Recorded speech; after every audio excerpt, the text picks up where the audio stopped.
Então, bem-vindo, pessoal. A gente está aqui no episódio do Vida Nova Cast, né? Hoje a gente trouxe o Douglas Borges, que é um grande amigo nosso já. A gente já se conhece, já trocamos um papo antes. E hoje também estamos com a honra de estar com o nosso pastor líder, né? De quem nós estamos debaixo da orientação de Deus e do ministério da Vida Nova, que é o pastor João Vitor. E hoje Pedrão, que está com a gente aqui, infelizmente não pôde estar, teve uma questão pessoal, mas geralmente faz parte também do Vida Nova Cast aqui. Douglas, bem-vindo, cara. Conta pra gente aí um pouquinho o que você tá urgindo nos últimos tempos. É um prazer estar aqui primeiramente, doutor. É uma honra estar aqui no Vida Nova Cast com o pastor João aqui. Tô conhecendo agora pessoalmente, né?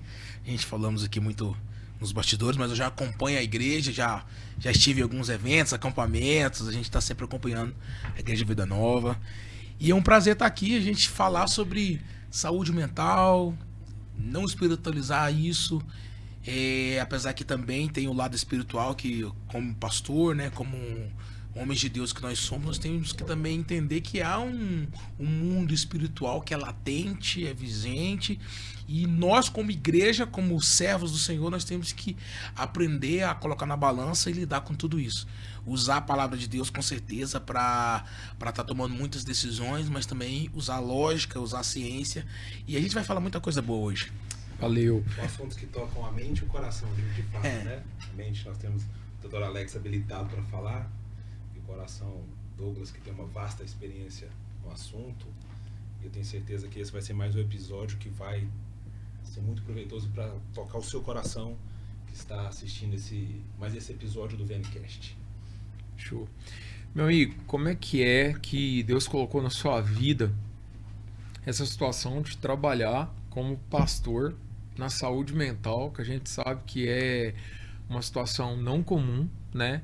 João Vitor tá aqui, não me deixa mentir, mas sou crente desde os 14 anos. Primeiro pastor que eu vi na vida falar numa pregação sobre psiquiatria, saúde mental, era o pastor Vitor Hugo, né? E isso me surpreendeu muito. Então depois conheci um outro pastor e agora você, né? Ainda mais envolvendo um tema tão delicado contra o suicídio, né? Como é que Deus colocou isso na sua vida, no seu coração? Como é que é esse planejamento aí? Então, doutor Alex, primeiro a gente sabe que a igreja ela tem que atende todos os públicos, então ela não trata somente sobre isso, né? Ela trata sobre casamento, sobre família, sobre doença emocional, doença do corpo, tudo. A igreja ela é bem abrangente em todos os aspectos, porque tem gente doente de todos os lados. Eu já sou específico mesmo, então há 17 anos eu lido só com esse tema, suicídio. Deus colocou isso no meu coração em um vídeo que eu estava assistindo de um pastor, que todo mundo conhece, pastor Wesley Ross, que hoje ele mora nos Estados Unidos, né, que é produtor, pregador, cantor. Um dia ele estava pregando numa bala São Paulo e Deus revelou uma pessoa com desejo de morte numa bala São Paulo. E eu fiz uma oração ali na minha sala, despretensiosa, sem fé, sem intensidade, uma oração. Eu só falei, Deus, eu não conheço nenhum cantor, nenhum pastor no Brasil que é usado para ajudar pessoas a se libertar disso, que eu sei que acontece. Só podia me usar nessa área. Naquele mesmo dia eu fui num culto e Deus me revelou um moço no último banco da igreja. E eu falei, então se eu fiz aquela oração despretensiosa, mas foi ligada no céu, né? Deus ouviu e a partir dali eu comecei a lidar com aquilo. Eu comecei a tava ministrando nos cultos e eu comecei, tem alguém aqui que já pensou em morrer? Um ou duas levantava a mão. Aquilo foi ficando mais forte. No ano de 2012 eu ingressei na universidade, formei em jornalismo, aí eu comecei a pesquisar sobre isso. E eu entrei na faculdade de jornalismo e falei, Deus, por que o senhor quer que eu faça jornalismo, sendo que eu sou um cantor, né? Então foi para escrever sobre isso. Hoje eu tenho 4 livros escritos sobre isso, 2 eu trouxe aqui para o pessoal conhecer. E a partir daquele momento eu comecei a tratar a depressão, a ansiedade, né, o desejo de suicídio, não mais como falta de Deus, como falta de fé, como demônico. E a igreja endemonizou isso. Isso começou ali a partir da década de 80, ali nos Estados Unidos, com pastores famosos ali, começaram a endemonizar a depressão. Então o que eu vim trazer? Eu vim trazer uma verdade, que depressão não é demônio. Depressão não é falta de Deus, é uma patologia que precisa ser tratada com ajuda médica, mas O depressivo, ele dá uma abertura grande pro diabo entrar na vida dele, porque a característica de uma pessoa que tá com depressão é o isolamento, é a ausência de propósito, a ausência de sonho. Aí tem um ditado popular que se encaixa: mente vazia é a oficina do diabo. Então o diabo ele sempre vai procurar encontrar uma mente vazia para ele entrar e colocar pensamentos ruins. E tem gente que ouve vozes dizendo: olha, se mate, olha, você deveria pular desse prédio. Essas vozes, que é uma voz do inconsciente, em grande parte dela também é espiritual. Então, doutor Alex, o que a gente tem que falar para a igreja? Falar mais sobre isso. Abranger mais sobre isso. Levar profissionais como o doutor Alex, que é psiquiatra, e o pastor Douglas, que fala sobre isso, que escreve sobre isso, que traz uma clareza sobre isso. E saber que dentro de um contexto, olha, em 17 anos, já são mais de 100 mil almas libertas. Amém. Essa é a minha contabilidade. Eu estava agora em Salvador na semana passada, e assim, até um testemunho muito forte. Depois do culto, uma senhora chegou em mim, uma mulher com uns 39 anos, 40 anos, falou assim: hoje, depois do culto, eu iria me matar se o senhor não tivesse pregado essa mensagem. Porque eu tô pregando a mensagem do meu livro aqui. Eu tô pregando essa mensagem. Já tenho 19 meses que eu tô pregando essa mesma mensagem, no mesmo culto. Já são mais de 300 mensagens em 19 meses, do mesmo tema. Mas antes eu já pregava, eu pegava um texto lá assim, 5 pães e 2 peixes, por exemplo. E no final eu transformava ele num assunto de depressão, suicídio. Então, sempre... Mas agora eu tô com um tema específico, que é falando sobre paternidade biológica, que leva as pessoas a se matarem. E no final ela disse: se você não tivesse pregado essa mensagem hoje seria meu último dia de vida. Olha o testemunho que eu recebi. Eu acho legal quando a gente para pensar nisso, João. Eu não sei se você já viu os dados que o Douglas traz, né, que são dados reais, são dados da OMS, são dados da Sociedade Americana até de Psiquiatria, que fala sobre também, né, as questões da paternidade. Eu não sei se você já chegou a dar uma olhada nisso, né? E eu acho interessante, queria que você falasse, para depois eu passar aqui para o João, aqueles dados de que você tem dos presídios, né, e tal, no Brasil principalmente, né? Isso é muito importante. Eu tenho, de cada 10 presos hoje, 10 cresceram são uma figura masculina na vida dele. E quando eu falo sobre uma figura masculina na vida da pessoa, não é só aquele pai que abandona, que vai embora, ou aquele pai que não registra. Só para você ter uma ideia aqui, questão de dados.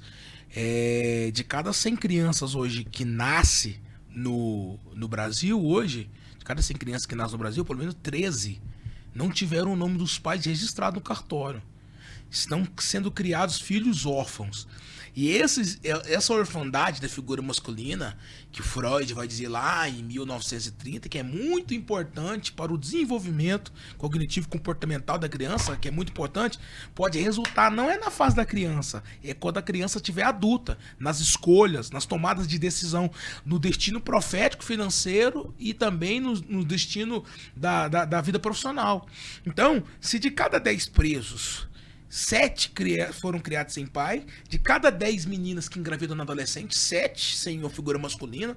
De cada 10 suicidas, 6 sem figura masculina. Então, o problema é de quem? Eu quero levantar um questionamento. Até porque a igreja foi levantada para trazer uma paternidade de Deus sobre a terra. Mas a igreja também tem uma responsabilidade de mostrar que o pai biológico precisa ser presente na vida do filho. E aí a minha pergunta até uma das teses que provavelmente eu vou usar no meu mestrado, de quem é a culpa?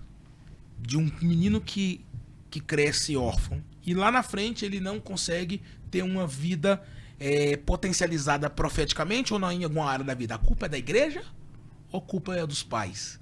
Nós como igreja, como tem sido o nosso papel no desenvolvimento de uma criança? É claro, gente, nós não temos que terceirizar a paternidade. Eu sou pai, eu não posso entregar na responsabilidade da igreja nem da creche. Eu tenho que liberar essa paternidade biológica de forma intensa. Mas, se parar para pensar, a igreja é um dos lugares que nós passamos mais tempo. E os nossos filhos também. Tem culto toda semana. A salinha da criança, a conferência da criança, a conferência de adolescente. Então a igreja conhece o meu filho, o Azaf, desde quando o Azaf era recém-nascido. Então o Azaf vai passar por todas as salinhas, por todo o desenvolvimento dentro da igreja. Então lá na fase adulta, o desenvolvimento dele não foi só o Douglas Borges que liberou. A igreja também liberou. Então qual é a responsabilidade nossa sobre isso? É muito forte para se pensar.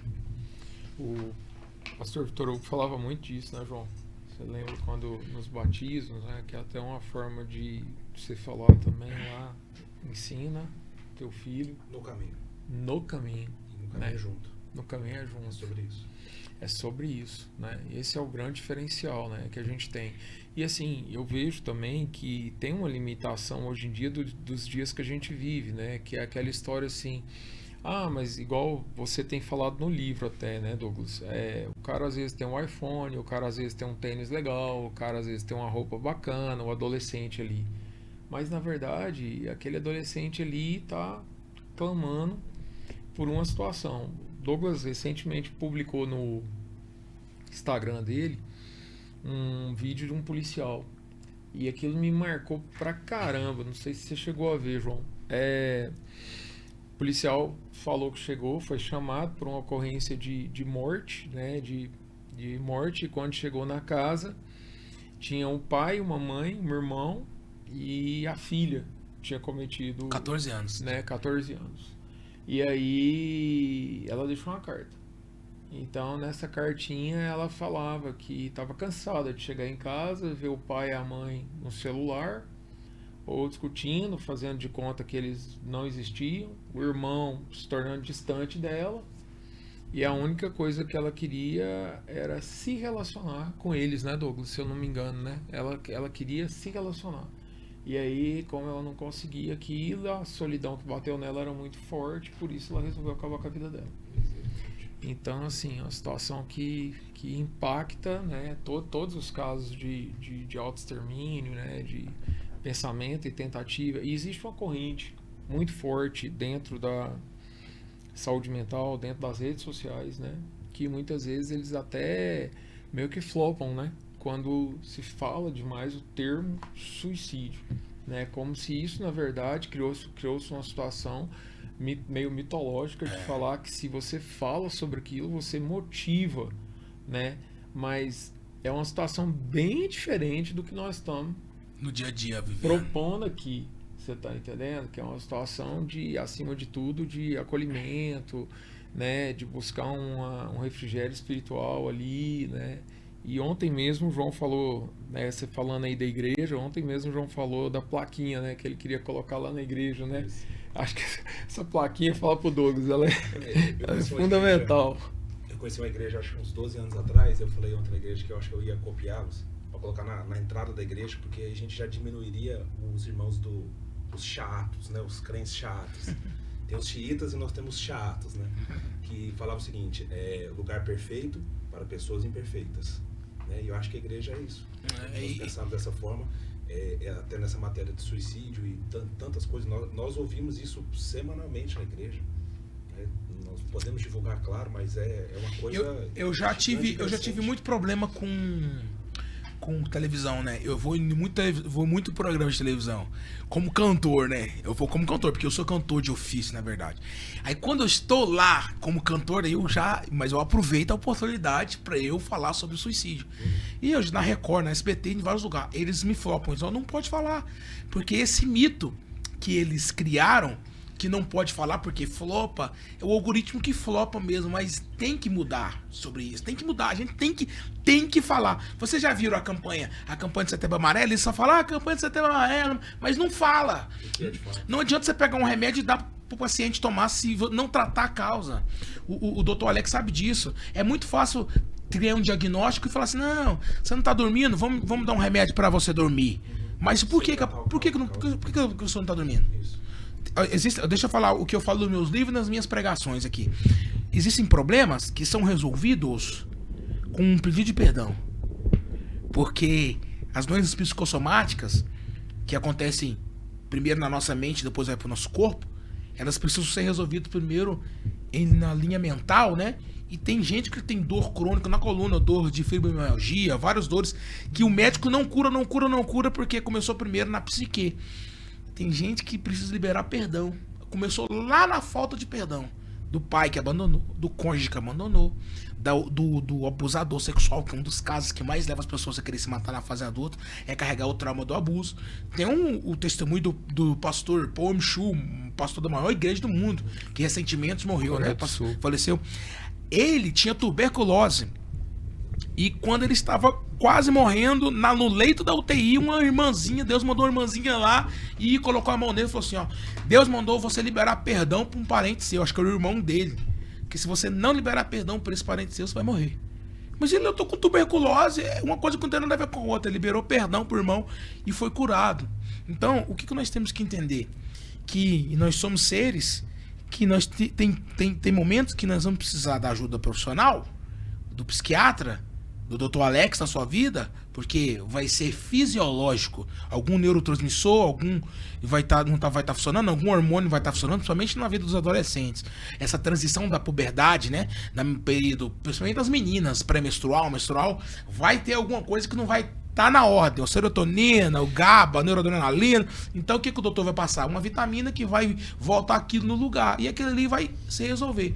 Mas vai existir coisas da mente, dos traumas, das coisas ruins que as pessoas carregam do passado, que vai ser resolvido com um aconselhamento pastoral.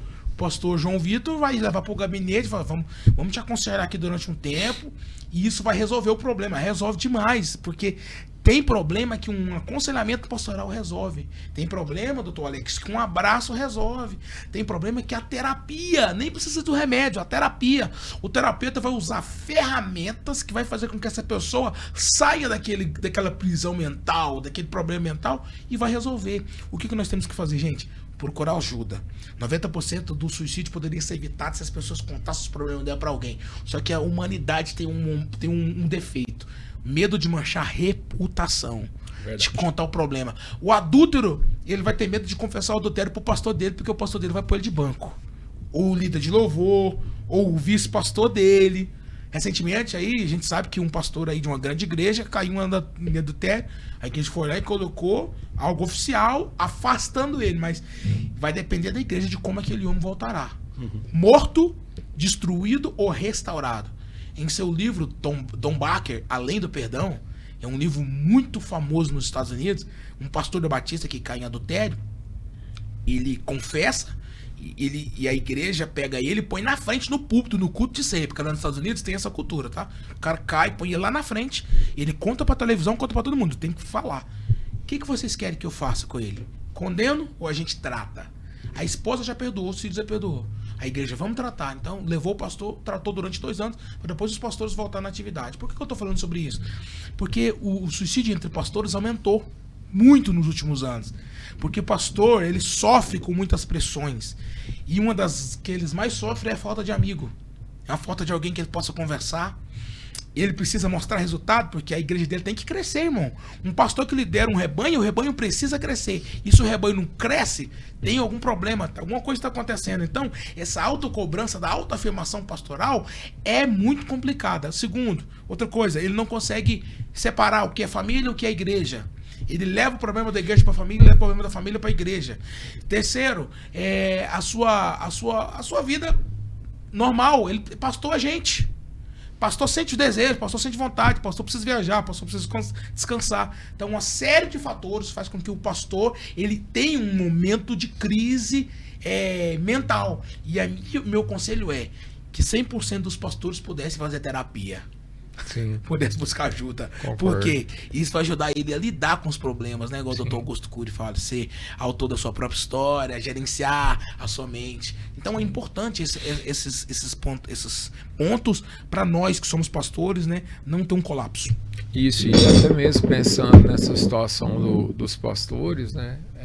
A gente tem que entender que o que acontece? Tanto os pastores como às vezes os médicos, né? Algumas profissões, a gente vive sendo bombardeado o dia todo, o tempo todo, o dia inteiro, com coisas ruins, não com coisas boas.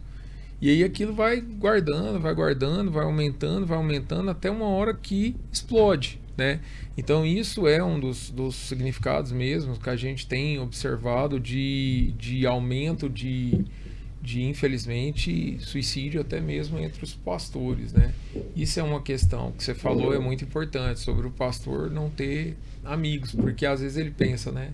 Quem que eu vou confiar para poder contar uma coisa que é tão íntima minha e o que eles vão achar de mim, né? Isso é muito sério e é muito latente nas igrejas hoje, né? Eu acho que nós precisamos de entender que o nosso papel é acolher, é escutar. Acho que isso é uma coisa muito importante que nós podemos fazer como irmãos, não só como pastores, mas como irmãos, né? Que é escutar a dor das pessoas e tratar com amor. Infelizmente, nós vemos muitas situações de pessoas que nós perdemos porque nós não soubemos tratar com amor as pessoas e também não buscar uma ajuda profissional em tempo oportuno. Eu falo isso para o senhor, já falei no consultório, e eu não tenho nenhuma dificuldade, Douglas, de falar sobre os profissionais. Eu tenho a mãe psicóloga, esposa psicóloga, irmã psicóloga, tá mesmo parado. E muitas pessoas, graças a Deus, amigos, psicólogos, psiquiatras. E eu, em um momento oportuno que eu precisei, não tive nenhuma dificuldade de me socorrer, de pedir socorro ao Alex. Falei, cara, eu tô precisando, acho que preciso de ajuda.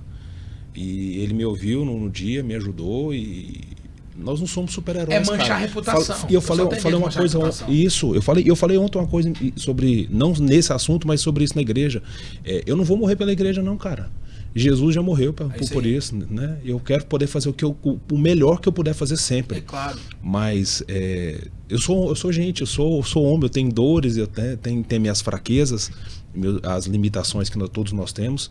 E eu acho que isso é importantíssimo a gente entender que nós não estamos lidando com super-heróis na igreja. Nós somos todos humanos, somos pessoas que precisamos pedir ajuda e ajudar. Mas o que a gente entende? A gente entende que nós temos uma igreja que ela adoece. Quando eu falo igreja, eu falo corpo, né? Eu não falo a noiva de Cristo. A noiva de Cristo, ela é maravilhosa, ela é imaculada, ela é limpa, maravilhosa. A igreja, ela adoece por falta de conhecimento. Uma igreja que não tem conhecimento, um povo que não tem o conhecimento, né? Ela erra muito mais. É verdade. Existe até quando eu falo conhecimento bíblico e conhecimento também das coisas naturais, das coisas normais. Porque quando a igreja começa a entender e a trabalhar isso, esse amor, esse acolhimento, ela começa a olhar o pastor não como um super-herói. Por isso que tem gente que afasta da igreja. Tem uma frase que às vezes eu vejo os influencers usar. Alguns pastores que são influencers. Perdoe se a igreja te feriu. Eu não gosto dessa frase. Eu não gosto, isso é muito perigoso eu falar sobre isso. O homem te feriu, mas nós temos que buscar a nossa confiança. Quem que é o cabeça da igreja? É Jesus. O ser humano, o pastor João Vitor, que lidera hoje a igreja, o pai dele, que era referência, que se um dia o pai dele tivesse caído, ou um líder seu cair, meu irmão, se você olhar para ele como um super-herói, como um Jesus na sua vida, você vai se decepcionar, mas ele é uma pessoa que sujeita a coisas carnais também. E o que nós temos que ter? Compreensão, que é um dos pilares da PNL, né? Programação Neurolinguística. Quando você consegue compreender um pilar da PNL, que é a compreensão, você consegue ser menos egoísta. Até naquilo que às vezes alguém não... O pastor tem muito isso. Se você serve a ovelha a vida inteira, você serve, vamos lá, você tem uma pessoa na igreja, a ovelha sempre precisou de você e você serviu ela. Aí no dia que você não serve, você não presta. O pastor não me serviu. Olha, eu precisei que o pastor me ajudasse com isso, ele não, mas ela esquece de todas as vezes que você serviu ela. Eu tô falando, seu pastor, mas pode ser na sua vida. Você tem um amigo que sempre te serviu e o dia que ele não te serve mais, ele não presta. Isso é falta de quê? É ingratidão, que eu acho que é um sentimento demoníaco, e um dos pilares da compreensão. Por que que o pastor naquela noite... hoje eu achei que o João Vitor pegou pesado na mensagem. Nosso pastor, o pastor hoje, mas não era o dia dele. Era o dia que ele teve um problema no casamento, era o dia que os filhos dele um tava doente, é o dia que ele não estava bem consigo mesmo, o seu eu não estava bem. Então vamos levar esse lado da compreensão, porque nós precisamos ajudar, as pessoas precisam ouvir. Abrir os ouvidos para ouvir. Até o CVV, que é o Centro de Ajuda contra o Suicídio, ele só ouve, né? Eu acho que até que precisa melhorar isso aí. Ele só ouve, mas só ouvir não adianta também sem você apontar a solução do problema. Então, o que nós precisamos? De mais pessoas para ouvir, pastor João Vitor. De mais líderes para ouvir. Às vezes nós somos uma igreja que colocamos aqui uma visão de dentro e esquecemos de quem está fora. Uma igreja que promove cultos. Irmão, se num culto de domingo não tiver pelo menos ali 20% de visitante, a igreja está cumprindo o papel errado. Os cultos onde a gente investe em pregador, investe em cantor. Quando quem veio aqui visitar, não tem ninguém, tá errado. Nós somos uma igreja saudável para trazer cura para quem não é saudável. A cura é Jesus. A libertação é Cristo. É Ele que restaura os casamentos. Irmão, e como que você vai fazer um culto de domingo onde está lotado de gente e você não consegue tirar um sermão para falar no coração do pecador? Tá errado. O pecador tá lá. A igreja é um lugar de busca de ajuda. É autoajuda mesmo. A igreja é um hospital mesmo. Nós temos que ser intencional. E agora aqui a gente já vai começar a falar sobre isso. A igreja tem que ser intencional. O culto de domingo, vamos falar sobre saúde mental? Intencional. Tem que trazer gente que está precisando. O próximo culto é sobre casamento. O pastor vai pregar, trazer gente que está com problema no casamento. O próximo culto, vou falar sobre distúrbio na vida sexual. Tem que trazer gente que tem problema com pornografia. A igreja precisa ser intencional. Quando há intencionalidade no que a igreja faz, irmão, você vai ver a colheita. Do cara que foi lá num culto. Ele foi. Eu já teve gente de ir no culto, ele tava passando na porta, sentou. E eu tava pregando, ele, mano, eu tô passando por isso. Ainda bem que eu sentei, porque eu já sou intencional em tudo que eu faço. Quando a igreja for intencional, doutor Alex, você vai ver que a colheita vai ter muito menos problema pro pastor João Vitor no gabinete. Amém? Amém. Creio nisso também, cara. Uma das coisas também importantes da gente pensar é que existem várias doenças, né, que podem levar o paciente a pensar na morte e executar isso de alguma forma. E o importante, a gente precisa entender que essas doenças, até para as pessoas que estão ouvindo a gente conhecer, não são sempre doenças mentais, né? Por exemplo, um paciente que às vezes está ali com um distúrbio relacionado a uma situação como um câncer terminal, o paciente pode pensar nisso, né? Pode caminhar para um quadro de depressão e pensar em terminar a vida porque não quer passar por aquela dor e aquele sofrimento. Uma hora também, um paciente que está com uma doença neurodegenerativa grave, um paciente que tem um diagnóstico recente, por exemplo, sobre demência, e sabe como é que o pai dele ficou, o avô dele ficou, e ele fala, cara, eu não quero ficar assim. Isso pode levar o cara também para essa situação, né? E agora sim, o que a gente vê é que, na verdade, isso é comum a todas as doenças, né? Mesmo as mentais e as não mentais, né? É que muitas vezes esses pacientes, eles não têm o que? Apoio. Foi o que o Douglas falou, foi o que o João falou. Compaixão, né? Não tem... às vezes a igreja, né, em algumas igrejas, e graças a Deus a gente não vê isso lá na nossa, desde que eu tô lá, nunca vi isso acontecer, assim, é um exército em que muitas vezes o soldado ferido, né, como você citou, o pastor que está ali no erro, alguém que caiu no erro, ao invés de querer curar, tratar, às vezes quer abater, né? E isso gera trauma, gera perdas de interesse. Muitas vezes eu recebo no consultório pessoas me falando assim, Jesus é tudo, mas a igreja não é nada, né? Então, assim, é um pensamento totalmente desfocado, é um pensamento totalmente errado, é um pensamento que leva aquela pessoa, aquele paciente, no meu caso, a uma perdição total. Não estou falando de perdição de mundo, mas estou falando de perdição de um norte para triar a vida do cara, né? Por quê? Porque não adianta existir um Jesus sem uma comunhão de uma igreja. Isso não existe. Não existe, né? Ali a gente vê muitas vezes pessoas que a gente, no meio evangélico, chama de pessoas do banco. O cara só vai, senta no banco e não quer envolvimento, não quer nada. Na verdade, a gente vai ver que aquela pessoa, muitas vezes, mais problemática, está totalmente distante, está totalmente afastada. E isso é um grande diferencial quando o paciente se sente acolhido. Agora, dentro da gente, puxando aqui a história, né, que a gente veio falar com o Douglas e com o João, dos suicídios, existem diferentes suicídios, né? Existem suicídios que eles são planejados anos e anos, né? E muitas vezes, algumas pessoas que têm as questões dos transtornos da personalidade. Então, geralmente, são suicídios associados principalmente a pessoas que, ao se frustrarem por uma frustração passada, lá da infância, numa criação, num abandono, como o Douglas levantou aqui, até num abuso, seja ele principalmente sexual e tal, o que acontece com essa pessoa? Ela geralmente quer promover a própria morte, escrevendo muitas vezes uma carta culpando um terceiro sobre essa situação, né?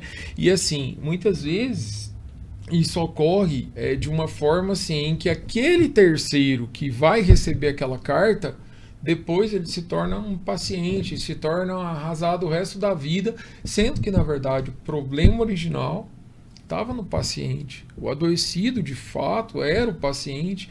Por quê? Porque ninguém, né, tem essa situação em mente e consegue tocar uma vida normal, pensando todos os dias como vai se matar ou a quem vai culpar na hora da morte, né? Outra coisa são pacientes que estão extremamente felizes, extremamente animados, como eu já tive casos que me contaram, até pacientes que eu pude ouvir as histórias, né, dos familiares, e aí voltaram de uma festa, todo animado, todo mundo que teve convívio com aquela pessoa estava extremamente favorável à vida, à curtição, à liberdade, e aí de repente o cara chega em casa, pá, se mata. Então, né, que são ali quadros, às vezes, que estão ligados ao que a gente chama de mania ou hipomania ali dentro de um transtorno bipolar, numa fase em que estava totalmente contra se esperar isso do paciente, né? Existem as fases e os quadros depressivos, existem os quadros de ansiedade e existe também o que a Bíblia fala, né? Onde está o teu coração, vai estar o teu valor, né? Principalmente a gente viu em grandes crises, né, financeiras, que inclusive o mercado tem comentado que nós podemos estar prestes a uma grande bolha, a um grande crash, a uma grande situação financeira, onde que a gente vê inúmeras pessoas tirando a própria vida nesse momento porque ela perdeu o dinheiro. Hoje cedo eu estava no culto da igreja de 6 horas da manhã e o Lúcio pregou lá e o pastor Lúcio foi até muito sábio quando ele falou assim: tem gente que é tão pobre que a única coisa que ele tem é dinheiro, né? Isso é um ditado antigo. Então assim, e isso chega ao ponto de que quando o cara perde até o dinheiro, a família, os filhos, né, os amigos, a profissão, o que o cara faz, perde também o valor. Acho que uma das primeiras pessoas que eu ouvi falar na igreja, assim, de púlpito, com muita liberdade e facilidade sobre suicídio, foi o pastor Neil Barreto, no Rio de Janeiro. Ele falava isso ele é terapeuta, né, de profissão, e uma coisa que eu sempre ouvi falando é que muitas vezes, na maioria delas, o que a pessoa quer não é tirar a própria vida, ela quer matar a dor. Matar a dor. E uma coisa que eu acho também muito relevante, doutor Alex, e que a gente não aborda muito, é como nós tratamos a família de quem cometeu isso. Sim. Porque chega o desespero lá também, a revolta. Igual você está falando, você imagina uma pessoa que estava tudo bem, financeiramente ok, uma causa que acho que é muito recorrente, emocionalmente, supostamente bem na visão de todo mundo, e de repente tirou a própria vida? Não foi de repente, mas e a família que ficou e não entendeu isso, né? Eu lido, tratar né? Com a família é muito Eu lido loucura, às vezes com famílias assim, e um dos conselhos que me disseram é para mim escrever um livro sobre da família. Legal. Porque geralmente o pai, a mãe, os parentes, a esposa, né, o cônjuge, eles vão, a seguinte pergunta que eles vão fazer assim, automático: a culpa foi minha, onde eu errei, onde eu estava, o porquê. E aí eu venho aqui confrontar principalmente os pais, que é meu livro, né? Eu Sou Teu Pai, que tá aqui. Esse livro é muito poderoso, porque é 17 anos aplicados aqui, e eu mostrando que grande parte dos suicidas, eles tiveram algum tipo de problema com os pais biológicos. Pais ausentes. Seus filhos não querem os seus presentes. Seus filhos querem a sua presença. São filhos órfãos de pais vivos. Não vale a pena o seu sucesso financeiro, seus filhos crescerem sem uma paternidade biológica presente e com a vida emocional destruída. Não vale a pena o seu sucesso profissional, os seus filhos crescerem sem uma paternidade biológica presente e com a vida emocional destruída. Ei, pastor, ei, obreiro, não vale a pena o seu sucesso ministerial e os seus filhos crescerem sem pais presentes com a vida emocional destruída. Seus filhos não querem um pastor dentro de casa. Seus filhos querem um pai dentro de casa. É isso aí. Não é incomum ver filhos de pastores que odeiam a igreja. Sim. Pode colocar numa mesa 100 filhos de pastor. 99 vai dizer, eu odeio a igreja, porque os pastores foram mais pastores Levar a igreja pai. pra dentro de casa. Então, o que nós temos que entender? Gerar memória afetiva. Momentos de mesa, né? Eu vou falar sobre o livro da mesa, aqui no meu livro. A mesa revela o coração dos filhos. A mesa revela quem os seus filhos são, quem você é. O que nós precisamos ter? Recentemente agora eu comecei a ler um livro novo, Perdoando a Mim Mesmo e Perdoando os Meus Pais. É um livro maravilhoso, é de um escritor americano. Ele é pastor, acho que também psicólogo, psiquiatra. E vai falar sobre essa questão da mesa, de você sentar na mesa e começar a tirar o celular e conversar. Como é que seu filho? Como é que tá, filho? Ô filha, como é que você tá? Sabe por quê? O doutor sabe disso. Principalmente nessa fase da criança. Outro dado, tá? É pra vocês entenderem. Isso aqui, isso aqui a gente teria que passar uma pesquisa do IBGE, ou um órgão específico pra mim cravar isso. Mas isso aqui é um dado meu, tá? Isso aqui é do Douglas Ward. Há 5 anos atrás, pessoas que eu lidava com desejo de morte. 12 anos pra cima. 5 anos depois, 8 anos pra cima. Sim. Eu lido com meninos de 8, 9. É só você ir no meu Instagram, Douglas Borges Oficial. Eu tive agora em São Paulo, em uma igreja para adolescente. Tinha 40 adolescentes lá na frente. 20 crianças, irmão. 20 crianças chorando com desejo de morte. Aí a minha pergunta é: por que esse menino tá com desejo de morte? Grande parte é o pai que tá ausente. O pai não tá perto. E aí, eu uso até uma frase: pais presentes, serpente ausente. Pais ausentes, serpente presente. No decorrer dos anos, como está o seu relacionamento com seus filhos? Estão mais perto ou mais distante? Eu fico lembrando, o Luciano Subirá, ele falou um negócio um dia, que depois eu vi isso acontecer dentro da minha casa. O que aconteceu? Ele falou que todas as vezes que ele viajava, quando ele chegava, os filhos dele vinham correndo ficar com ele, né? Até o dia que ele deu um PlayStation pros meninos. Aí trocaram.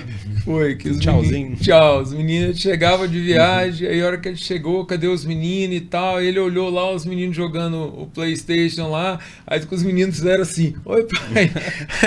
Aí ele falou assim: cara, esse negócio aqui tá ruim, né? Então, assim, realmente tem isso, né? Por exemplo, hoje, uma das coisas que você vê, se a gente às vezes trabalha e fica ausente, muitas vezes, isso acaba sendo substituído por alguma coisa, tem que preencher aquele tempo. E geralmente, o que vai preencher aquele tempo? Tela. E não é coisa boa que preenche, não. Tá? Justamente, tela. E aí o que acontece? A gente sabe, esse dado é real, né? A Sociedade Brasileira de Pediatria, ela fala, né, esse dado é da Sociedade Brasileira, fala que crianças, elas teriam que ter no máximo, em geral, pensando em computador, celular e televisão, 2 horas por dia de tela. 2 horas. Mais do que isso, né? Hoje, antes de estar aqui, eu estava atendendo num hospital aqui em Anápolis e aí eu não conseguia conduzir a consulta da senhorinha que estava acompanhada da mãe, porque a filha dava birra toda vez que a mãe tomava o celular dela. Tomava o celular, a menininha não deveria ter 3 anos. Se tivesse, era muito. Ela gritava assim, parecendo que estava provocando uma dor nela. E aquilo é difícil, por quê? Porque hoje, isso é científico, tá? A tela provoca uma liberação de dopamina semelhante à pornografia, semelhante à cocaína. É muito forte isso. Tá? Então, assim, o que acontece? Quando nós não estamos ali adequando que os nossos filhos façam atividade física, sejam fortes, conversem, tenham um momento de orientação, né? O Douglas falou uma coisa muito legal, eu já ouvi isso, não sei se vocês já ouviram, que é... Acho que foi o Lucinho, cara. Foi o Lucinho ou o Dave. Foi um dos dois que falou isso numa pregação. Não foi o pastor... o Cláudio que falou isso. Ele falou assim uma vez na pregação que eu assisti, que ele não acreditava em famílias que não comiam junto. Mesa. Que não tinha mesa. Olho no olho. Né? Olho no olho e tal, que foi até o caso inicial que a gente contou, que está lá no Instagram do Douglas, da pacientezinha que infelizmente se se matou. Tirou a própria vida. E aí, uma coisa que eu queria deixar claro para você que já ouviu isso em casa, isso até como médico, tá? Como médico, né? E aqui eu creio que o João tem isso e o Douglas também. Falar sobre isso, citar sobre isso, não são palavras ao vento. Então, se uma hora teu filho do nada, pô, pai, isso é um saco, eu prefiro a morte. É um indício primeiro. Eu prefiro, entendeu? Ninguém levanta e fala, cara, bacana, hoje eu vou comprar uma corda e me enforcar.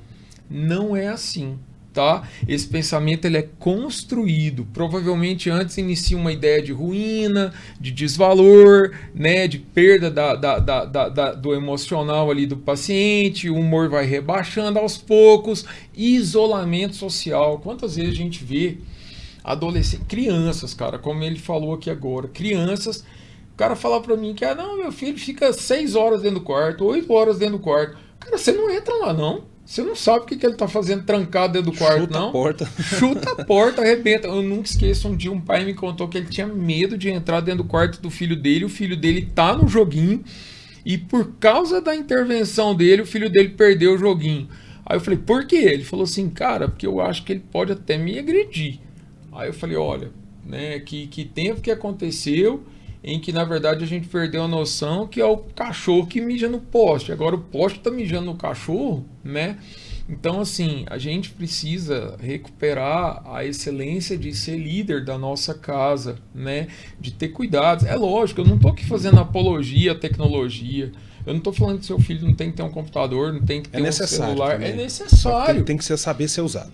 Mas tem que saber ser usado. E tem que saber que em excesso tem se tornado situações de ira, de irritabilidade, de isolamento e uma dependência química, tá? De rede social e de situações de jogos. Eu acho que da mesma forma que nós como igreja nos preocupamos em ser um ambiente seguro, nós temos como pais, mães também que nos ouvem, preocupar com isso dentro das nossas casas também. Sim. Nós temos que oferecer esse ambiente seguro, essa oportunidade de ser ouvido, que eu acho muito importante para as famílias, e principalmente para quem está sofrendo, mas muitas vezes nós deixamos de ouvir dentro de casa.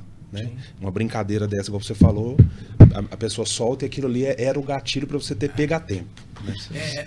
Uma das coisas que eu falo nesse meu livro da paternidade, inclusive eu estava olhando aqui até o meu primeiro livro sobre esse assunto, tá aqui no meu celular, que tem até o símbolo da luta contra o suicídio, que é o prefácio do Hernandes Dias Lopes. E nesse livro meu aqui, eu falo sobre a figura masculina, e agora nós vamos dar uma pincelada sobre a figura masculina.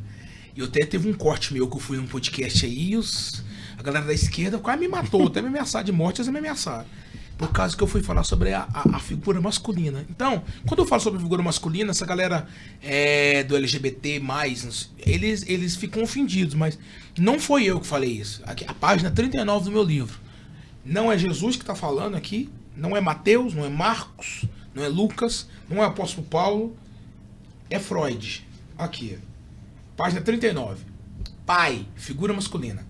Não consigo pensar em nenhuma necessidade da infância tão intensa quanto a proteção de um pai, a presença de um homem dentro de uma casa.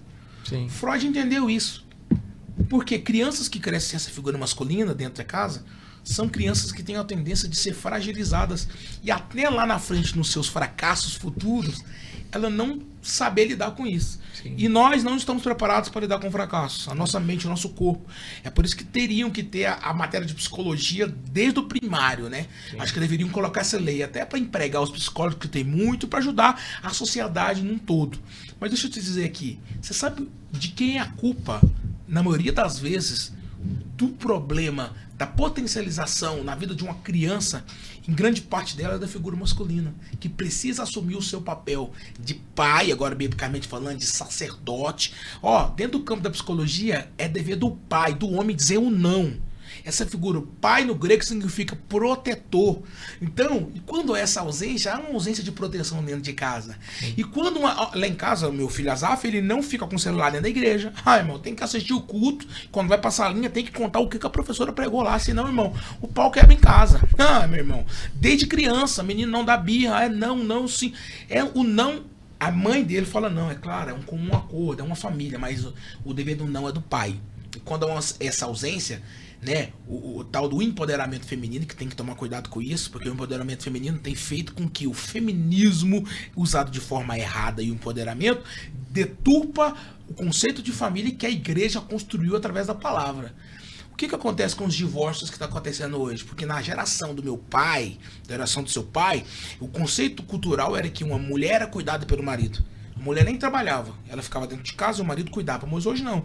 Hoje o conceito dessa geração que é nova agora, a geração Y, a geração Z, uma geração que começou dos anos 2000 para cá, a mulher está tendo a sua independência, pastor João Vitor. Ela está trabalhando e grande parte delas, elas ganham mais do que o marido financeiramente. Então na primeira crise do casamento, o que ela fala? Vou embora de casa, porque eu não preciso de quem? Não preciso desse homem aqui que tá comigo, não. E aí que acaba destruindo, através dessa visão demoníaca, aquilo que o Senhor Deus construiu através da palavra dele, que é o da família, unida, junta, a mulher ser submissa ao marido. Então o empoderamento feminino, ela tem atrapalhado nessa situação. Tem que saber ponderar. Mulher, você precisa saber o seu lugar de fala dentro da sua casa, e você não tentar fazer aquilo que é lugar de fala do seu esposo. É por isso que tem a machonaria, né, do pastor Anderson, tem essa pessoal que tá pregando sobre essa masculinidade, tem que ter, rapaz. Quando eu vi esse dia um macaquinho atacando uma criança, um homem, quem salvou o menino foi uma mulher. Cadê os homens?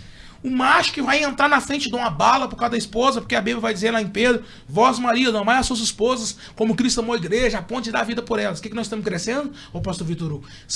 Eu estou falando agora no nosso nicho, de pais cristãos, crentes, pais que são ausentes na vida dos filhos. Olha, a doutora Tânia Tereza e o doutor Josué Gonçalves, que foi que prefaciou esse livro, eu tive a honra de ter o prefácio do maior terapeuta familiar do Brasil. Referência. Sabe o que eles vão dizer nos podcasts dele? Eu tô aqui falando o que eles dizem, né? Até porque se você tiver que pegar no pé, vai lá no rede social deles. Ele vai dizer assim que quem aponta a sexualidade dos filhos é um homem, é a figura masculina. E quando há uma ausência dessa masculinidade, o filho tem a tendência de se inclinar para a homossexualidade, que é contra os princípios bíblicos que nós, como os pastores e cristãos, acreditamos. Então, em grande parte, quando há uma deturpação sexual, aquela menina adolescente que está com dúvida, será que eu gosto de homem? Ou menino, será que eu gosto de mulher? Grande parte, olha gente, não estou falando todo, grande parte é porque há uma ausência masculina dentro de casa.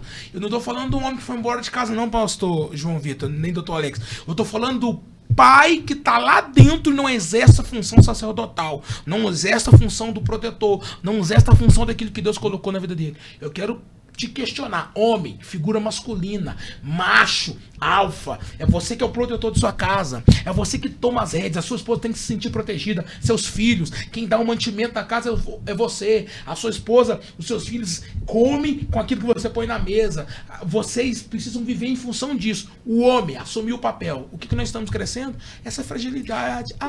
É a mãe. Não, irmão, nós temos que ter nosso papel, nossa função sacerdotal dentro de casa. O que a gente sabe também, né, é que assim, o Freud mesmo também, como você citou aí, ele também falava, né, os filhos não têm problema, eles têm paz.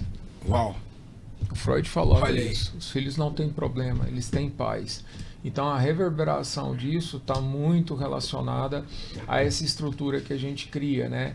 E aí se cria na seguinte função também, hoje em dia está muito fácil, né? A menina engravida, e aí o cara fala, não, fica tranquilo, eu vou pagar tudo, eu vou ser seu parceiro, eu vou te ajudar aí, nós vamos construir uma empresa, né? Uma sociedade. Mas é uma sociedade em que eu vou entrar com o iPhone, com a roupa, com a escola, com o inglês, com talvez uma atividade física. Mas afetividade não tem tempo, eu não quero, né? E aí, o que acontece? Depois entra aquela seguinte situação. Por que a geração de agora, talvez você que, como o Douglas falou, eu gostei do nosso nicho. Talvez você esteja aqui no nosso nicho perguntando, cara, por que esses meninos de hoje não têm a mesma dureza que você teve, que eu tenho, que o João teve, né? O Santiago está aqui ouvindo a gente, também teve na criação. Muitas vezes por causa do quê? Porque nós estamos terceirizando isso. Você está entendendo? Terceirizando isso, nós não estamos dando valor. Isso vai repercutir em jovens fracos, né, tanto mentalmente quanto adultos fracos, que não podem ouvir um não, que não podem passar pela dificuldade que a vida traz, né? A nossa vida é 99 não, sim, um talvez, entendeu? Né? Agora não, as pessoas são criadas muitas vezes em determinados nichos onde tudo é sim, né? Há pouco tempo da gravação do nosso podcast aqui, há poucos dias, aconteceu uma grande tragédia no Rio de Janeiro. Aquela tragédia que todo mundo está falando, né, que muitas vezes não até representa todas as áreas que estão sendo contempladas que nós estamos falando aqui, ela tem tudo a ver com paz. Tudo a ver com paz. Aquelas mães desesperadas por aqueles filhos ali que vocês viram perder a vida, né, às vezes de uma forma trágica, aquilo ali, a bandidagem que estava ali, não começou de alguém que fez uma proposta para alguém que estava desempregado, mas veio por causa dos princípios de criação. A ausência de algo, preenchimento de outras coisas. Isso aí. Total. E aí o que acontece? Consequência, né? Consequência triste ali, certo? Mas o que acontece? Aonde que virou aquela amizade? Aonde virou aquela porta? Aonde que entrou ali o tráfico na vida daquela pessoa, né? Aonde que chegou? Chegou por causa da ausência da família, da ausência dos pais, né? A ausência figura de um masculina, princípio. Né? Então, assim, Douglas falou isso aqui no início da população carcerária do nosso país, né? Então, assim, nós precisamos entender que, na verdade, quando se chega lá na frente, infelizmente, né, de um suicídio, isso começou a ser arquitetado talvez até numa gravidez. No ventre, né? A neurociência vai dizer que criança rejeitada, já na fase adulta, tem dificuldade de tomar escolha, tem dificuldade de casar. Olha, a neurociência. Sim, né? Então, assim, isso aí já é uma construção. Então nós não podemos deixar isso em aberto, longe das pregações nossas, né, das nossas igrejas, né?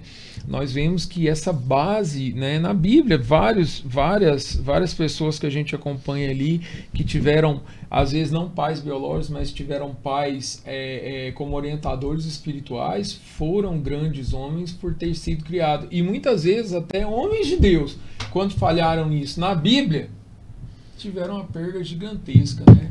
Vamos lá então, falar de Bíblia, né? Porque aí o pessoal, talvez, ele está falando muito de ciência, vamos para a Bíblia. O maior rei de Israel, Davi. O maior músico de Israel, Davi. O maior guerreiro de Israel, Davi. O maior compositor de Israel, Davi. Dentro do judaísmo, ele é mais famoso do que Jesus. Sim. Porque eles não creem em Jesus. Eu fui em Israel. Os melhores restaurantes, nome de Davi. Os melhores hotéis, nome de Davi. Os melhores barcos, nome de Davi. Se você for em Israel, tudo que tiver nome de Davi vai. Pior pai da Bíblia, Davi. Sim. Davi, ele consegue nos emocionar de um cara que era extremamente apaixonado pelo reino de Deus. Na verdade, por Deus, mas um cara que não era apaixonado pela família. Sim. E eu falo isso, quem sabe, pela frustração de ter caído em adultério e ter tido aquela mancha no ministério, ele se tornou um pai que teoricamente achou que não tinha poder de fala, mas nós que somos pais, por mais que a gente como é que a gente fala, o nosso poder de fala como pai sempre vai ter que ter prioridade. Nosso filho tem que obedecer.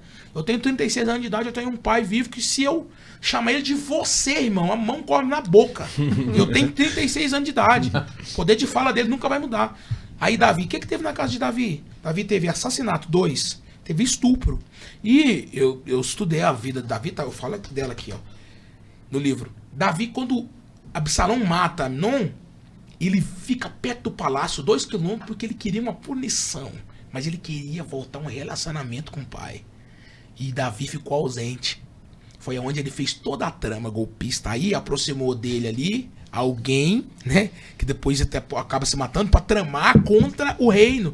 Ou seja, quando você está distante dos seus filhos, a serpente aproxima para tramar coisas por destruição. Sim. Então Davi dizia: não darei descanso aos meus olhos enquanto não fazer um lugar para ti. Amado da minha alma. Olha o tanto que Davi era poeta, irmão. Olha o tanto que Davi conseguia mexer com o coração de Deus. Mas um cara que teve um fracasso familiar. Samuel foi outro. Sim. Profeta, casa fracassada. Irmão, todas as pessoas que não sabem lidar com o equilíbrio de igreja, ministério, tem família fracassada. E aí, irmão, lá na frente você vai ver. Eu podia ter me dedicado menos. Eu não tô falando pra você parar de ir pra igreja, pelo amor de Deus. Eu tô falando pra você entender que tem que haver um equilíbrio, irmão. Tem que haver o tempo de férias, tem que haver o tempo, mano, de ir com a sua família, entendeu?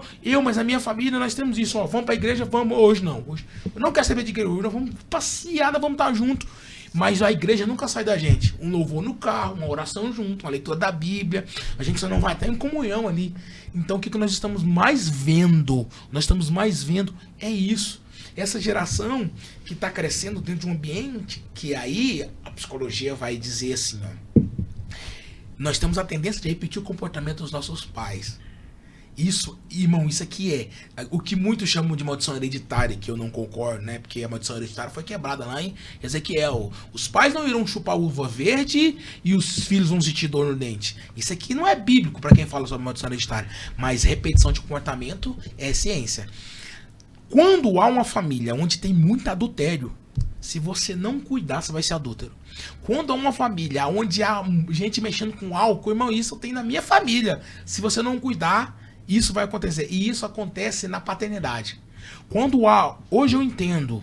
Eu tenho um pai que não é muito carinhoso comigo, nunca foi. E eu nunca entendi isso. Eu sempre quis receber um eu te amo do meu pai, não recebi. Eu sempre quis receber um cheiro do meu pai, não recebi. E eu cresci com esse trauma de frustração de não ter um pai que fizesse esse carinho em mim. Mas eu entendi o porquê. Porque meu avô não foi com ele. Porque meu bisa não foi com meu avô. Só que chegou em mim. O Asaf nasceu em 2017. E eu quebrei aquilo. Eu falei, eu vou ser um pai pro Asaf que meu pai não foi pra mim. De amor, de carinho. Antes de vir pra cá, eu peguei o violão pra colocar no carro. E ele lá da sala falou, pai, só sabia que eu te amo muito. Uau. Olha a frase. Eu vim de lá pra cá feliz, porque eu sei que ele tá entregando aquilo que recebeu. E ninguém pode entregar aquilo que não recebe. O evangelho, pastor João, veio pra nos transformar. E aí agora vamos para espiritualizar. 2 Coríntios 5,17. Aquele que está em Cristo. Nova criatura é.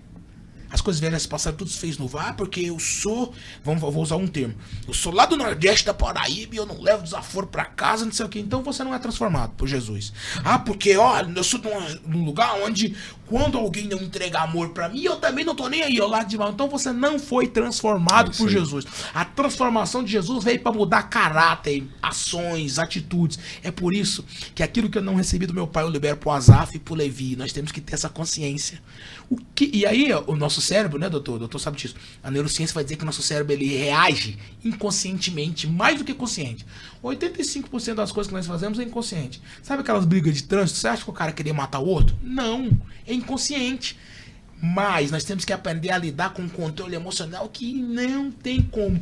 A maioria das pessoas não sabe lidar com um momento de controle emocional, onde entra o seu meu livro sobre ansiedade. As pessoas não sabem lidar com o controle de ansiedade, não sabem lidar com o momento de desespero, sequestro da amígdala cerebral, pupila dilatada, ele precisa respirar, ele precisa... É por isso que quando você está dentro de um relacionamento, de um casamento, cuidado com aquilo que você libera para sua esposa, que aquilo pode reverberar durante anos. Controle emocional, aí é onde a gente tem que entrar na educação emocional, com aquele doutor, aquele cara que tem aquele método que fala muito sobre controle emocional, Paulo Vieira. Mas nós temos que ter esse controle emocional bíblico. Entender que o Pedro antes da cruz é um. E o Pedro depois da cruz foi outro. Jesus ele tem que entrar, pastor João. Para mudar esse orgulho nosso. Irmão, eu sou um cara que eu sempre tive dificuldade de perdoar. Eu sei. E quando alguém me ofende, eu carrego essa marca, essa dor. Mas aí eu comecei a trabalhar isso lá atrás. Porque eu entendi que aquele vem de comportamento geracional de família. Eu tô trabalhando isso. Então o que o Douglas Borges precisa? Entrar dentro do GPS de Deus, recalcular a rota minha e deixar o Espírito Santo me quebrantar, o vaso na mão do oleiro, amassar, mas é lá no fogo que eu vou me tornar rígido. Amém. Não há como você ser transformado sem dor. O evangelho de Jesus é dor. Marcos 8 é perda. Para aquele que quiser ganhar a tua vida, perdê-la. Não existe evangelho sem transformação, sem perda, sem dor, sem você matar o seu orgulho. E uma das coisas que tem destruído casamentos, tá, pastor? É o orgulho. O marido que não pede perdão pela palavra que ofendeu, a esposa que não pede perdão, o pai que não pede perdão pro filho. Então o que nós temos que ter? Será que esse evangelho tem me transformado mesmo? Ou eu tenho vivido um evangelho de aparência? Porque o culto de domingo é o culto da aparência, irmão. Da roupa bonita, da maquiagem. Mas eu quero saber quem é você, igual o John Wesley diz, quando você tá pra dentro do quarto e se olha no espelho, todo nu, pelado lá, peladão. Quem é você? Será que você tem sido crente que você fala que é? Será que você tem sido pai que a igreja pensa que você é? Será que você tem sido marido que a igreja... Por que eu falo isso, igreja? Porque nós estamos lá na igreja no domingo ou nas festas e nós, pega na mão da esposa, mas só dentro de casa sabe o homem diabo que você é às vezes. Sim. Então, o evangelho não é aquilo que as pessoas veem externamente. O evangelho é metanoia. É aquilo que é transformado dentro para sair para fora. Sim. É a frase que eu também ouvi do Neil. Apesar de ter feito com você, o que importa é o que você fez com o que fizeram com você, né? É o que você está fazendo com seus filhos. Você poderia ter repetido. É muito importante. Você poderia ter repetido é muito poderosa, e não repetiu. Ela é reverberada por muitos psiquiatras, muitos pastores, muitos psicólogos. Você não tem o controle daquilo que as pessoas fizeram sobre você. Mas você pode ter o controle sobre aquela ação que as pessoas fizeram isso é muito contra forte. você. Ontem, a pregação da noite do João também falou isso, né? Podia ter ido ontem eu estava em casa. Ontem você falou isso sobre a questão assim, né, da maturidade, né? Sim. A maturidade e a imaturidade dentro de casa e também nas questões espirituais, né? Quem cede e quem não cede, isso tudo revela quem é o imaturo e quem não é, e quem é o maturo nos nossos relacionamentos, né? E voltando nesse assunto que você está falando de pais, o Dr. Alex acompanhou comigo agora há poucos dias uma situação assustadora na frente das câmeras, vamos dizer assim, era tudo maravilhoso e impensável. Impensável. E os abusos sexuais que tem de pais? Porque dentro das estatísticas, quando você vai... Eu fui numa palestra de uma psicóloga da Federal, você assusta, porque lá eles falam tudo. Ela vai pegar assim, eu vou te falar quem são os abusadores. Pais, avós, tios, padrastos, vizinhos. Aí ela fala assim, quem é mãe aqui? Não confie nem nos seus esposos, mano. Sim. Aquilo machuca conosco que somos pais. Sim. Como que eu teria coragem de fazer isso com meu filho? Sim. Mas eu sou Estatística, eu. Né? Mas eu sou eu. E aquele pai que bebe, que às vezes usa daquilo como uma... E aquele pai... Não trata nem ela com respeito. Então, o que nós temos que entender é ficar cercando os nossos filhos todo o tempo. O que eles estão vendo, o que eles estão assistindo, o que eles estão comendo, com o que eles estão se relacionando. Eu tenho uma amiga psicóloga, né? Ela é uma grande psicóloga, inclusive, e o que acontecia com ela era assim, o marido, ele era um cara de pregação, de encontros de casais, e aí fazia o que fazia dentro de casa, com ela e com o filho, indo para a igreja. Quando chegava na porta da igreja, parava o carro e virava para eles e falava assim, agora... eu quero vocês dois extremamente bem, sorrindo, e um sorriso no seu rosto. E se vocês não tiverem assim, mais tarde tem. Ela viveu esse sofrimento muitos anos da vida dela até se libertar, né, dessa situação. Então, assim, isso tem demais. Por isso que, na verdade, né, nós precisamos entender que não é a igreja, são as pessoas, muitas vezes, que são até instrumentos totalmente desafinados e errados e que, às vezes, usam o ambiente da igreja até para justamente comprometer aqueles que ainda não têm tanta base na fé. Então, não me interessa, né, se aquele cara é um pastor ou se aquela família ali está vivendo aquela situação. O que importa, na verdade, é a gente ajustar o caminho ali e saber, sim, que Deus até usou a mula de Balaão, talvez até esse cidadão, né, fez muitas pregações que muitos casais deixaram de se divorciar pela pregação dele, antes da esposa realmente resolver essa situação lá. O cano é sujo, mas a água que passa dentro, que é o Espírito Santo, é limpa. É limpa. Então, isso que nós precisamos ter consciência, né? Mas, caminhando um pouquinho já pro final aqui, Douglas, o que você vai falar de música para nós aí? Você trouxe violão? Eu trouxe violão! Não podia faltar, não. Gente, deixa eu falar para vocês, para mim é uma alegria estar aqui, tá? Para nós também. Gente, eu tô conhecendo o pastor Vitor Hugo. É uma honra para mim, pode chamar, eu fico honrado. Eu já era... chamar de Vitor Hugo. Eu vou usar um termo chulo que acho que eu já era fã do pai dele. Legal. Sempre acompanhei o pastor Vitor Hugo, a família que vocês têm, que vocês carregam. E a igreja de vocês é uma benção, eu quero visitar ela. Imagina, vai ser uma honra te receber lá para ministrar com a gente muito agora. Muito obrigado por estar fazendo esse podcast comigo. E de antemão nós vamos lançar uma conferência, Eu Sou Teu Pai. E o Dr. Alex vai ser um dos palestrantes da Amém. conferência. Valeu. E a gente tá pensando em fazer ela na Vida Nova. E vai ser uma honra. Então, Muita vai ser alegria legal. em recebê-la aqui. Essa canção que eu vou cantar tem o título do meu livro, Eu Sou Teu Pai. Recentemente eu lancei tem um mês, a gente já tá batendo quase 200 mil no YouTube lá. E essa canção fala tudo que o livro fala em poucas palavras sobre essa paternidade de Deus. Porque uma das coisas que muita gente não sabe é que quando há um abalamento na paternidade biológica, a paternidade de Deus também ela é abalada. É. Sim. Isso aqui muita gente não sabe, mas pessoas que têm dificuldade, que têm um relacionamento distante dos seus pais, principalmente figura masculina, tem dificuldade de ver Deus como pai, chamar Deus como pai. Isso é inconscientemente, tá? Eu falo isso porque eu tava com um pastor bem famoso aí no Brasil, no telefone, e ele falou chorando no telefone que conseguiu perdoar o pai dele tem poucos anos, porque ele foi abandonado com 5 anos de idade. Então, assim, a figura de Deus é uma figura que eu vou dizer uma frase que às vezes o religioso não gosta. Você não precisa de um Deus todo-poderoso. Você precisa de um pai. E essa canção eu escrevi na madrugada, na véspera da gravação do meu DVD. E ela fala tudo. Foi... É maravilhosa, você vai ver. Tá lá no YouTube, tá, gente? Pode uma mãe se esquecer de seu filho. Pode uma mãe se esquecer de abraçá-lo. Pode uma mãe se esquecer de seu filho. Eu nunca te esquecerei. Eu nunca te esquecerei. Eu sou teu pai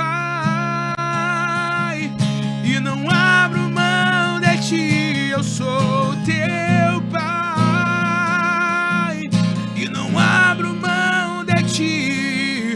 Não importa quantas vezes você caiu, eu estou aqui pra te levantar.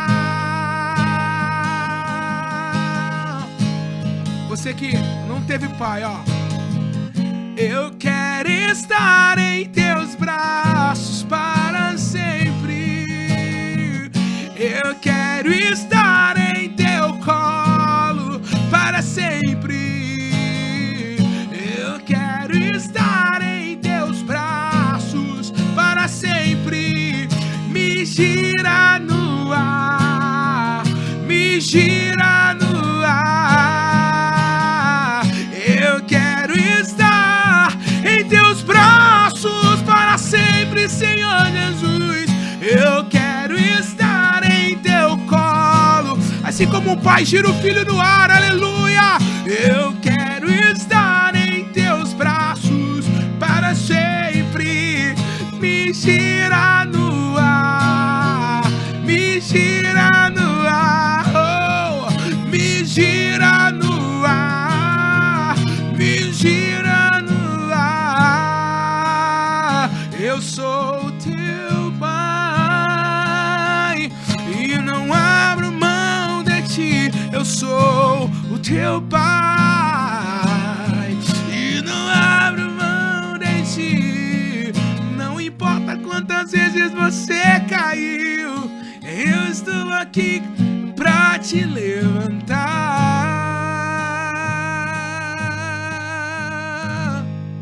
É o pai que levanta, é o pai que abraça. Glória a Deus, glória a Deus. Show, show, show.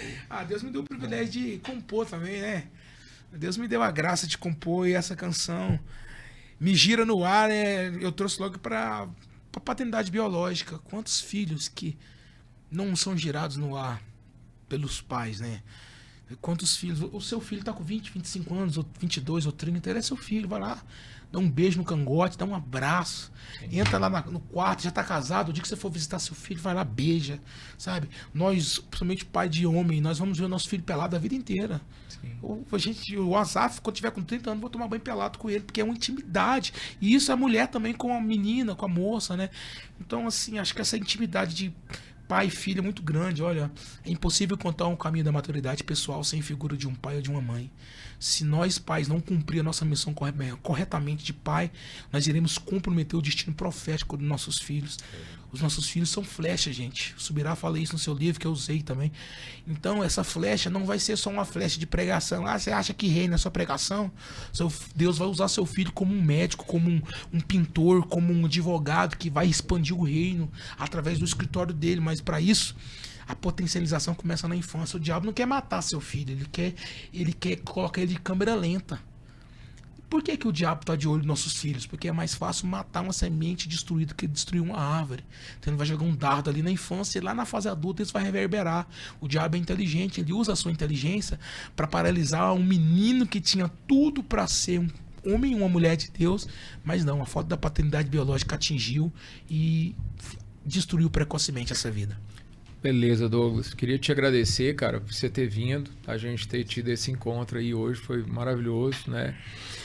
João, quer deixar o último... Não, eu quero agradecer o Douglas, o Dr. Alex, a turma que está nos apoiando aqui na parte técnica, sob a coordenação do Santiago. E eu acho que nós poderíamos encerrar com o Douglas fazendo uma oração específica para quem nos ouve, quem precisa de paz nesse tempo, né? Sobre toda essa bagagem que ele tem, que Deus tem permitido ele ministrar. Eu acho que é importante. Eu acredito que muitas pessoas podem ouvir e ser tocada nesse momento. Amém? Amém. Obrigado. Deus abençoe. Quem quiser adquirir os meus livros, só buscar aí. Tá aqui, galera. Rede social. Nós vamos colocar lá também as informações Douglas das redes sociais Borges Oficial é meu Instagram. E eu vou fazer essa oração e eu tenho certeza que o Senhor pode tocar você. Amém. Pai, no nome de Jesus, nós te agradecemos, te louvamos por este momento. É um podcast, Pai, que vai chegar em corações. Amém. Centenas, dezenas, milhares de vidas. Quem sabe só uma vida, não importa. Uma alma vale mais do que o mundo inteiro. Amém. Pai, essas crianças que crescem sem pai ou cresceram, já estão na fase adulta, casado, já tem filhos, já tem a sua empresa, mas de uma certa forma não tem a vida potencializada e não chegou ao ápice ainda da potencialização ministerial, financeira e também profissional e espiritual. Senhor, cura que essa falta da paternidade, preencha com teu Espírito Santo, mas que haja também algo que a gente não falou aqui, mas nessa oração eu quero dar uma pincelada, Pai, a liberação do perdão. Para haver, meu Pai, uma cura, tem que haver uma liberação de perdão. Perdoar os nossos pais, perdoar aquele que te ofendeu, perdoar Amém. Aquele que te abusou sexualmente. Libera perdão para você encontrar o caminho da maturidade espiritual também, Senhor. Trabalhe nesses corações, Pai, que haja o filho órfão, que venha achar esse pai que está ausente, o adolescente órfão do pai vivo, que o pai está ausente demais no trabalho. Resgata essas famílias, Pai, que nós possamos ser igreja, que possamos criar os nossos filhos com um pilar de mesa, com um pilar sólido, Pai. Não deixe os nossos filhos crescerem, Senhor, sem a nossa presença, Senhor Deus. Quero profetizar sobre a vida desse irmão, dessa irmã, desse líder, desse pastor, que acha, Senhor Deus, esse mantimento dessa família que foi constituída por Ti, Pai. Pai, mãe, filhos, potencialização, presença, Senhor, e em nome de Jesus nós repreendemos o devorador, Amém. Nós repreendemos Amém. o mal, nós repreendemos Amém. o brigador, nós repreendemos Satanás que está sempre de olho em nossos filhos, Pai. Amém. Nenhuma arma forjada contra nós, contra eles, contra a nossa casa prevalecerá, Pai. Amém. 1000 cairão ao nosso lado, 10.000 à nossa direita, mas nós não seremos atingidos. Amém. Nós estamos crescendo e criando filhos para serem algo dentro dessa sociedade, para trazer cura, para trazer milagre, para trazer restauração. Os nossos filhos são flechas, os nossos filhos são instrumentos. A nossa humanidade irá crescer com a paternidade biológica sólida, a ponto de não ser frágil e não perecer. Em Amém. nome de Jesus. Amém. Isso aí. Deus abençoe. Obrigado. Valeu, pessoal. Esse foi mais um episódio do VNcast e, na verdade, a nossa intenção é sempre trazer assuntos que possam estar no dia a dia da nossa igreja, da nossa vida. Nós agradecemos o Douglas, projeto maravilhoso dele aí. Se Deus quiser, isso vai frutificar agora em 2026 e nós vamos estar juntos em todos os aspectos com isso. Valeu, meu irmão. Obrigado, viu?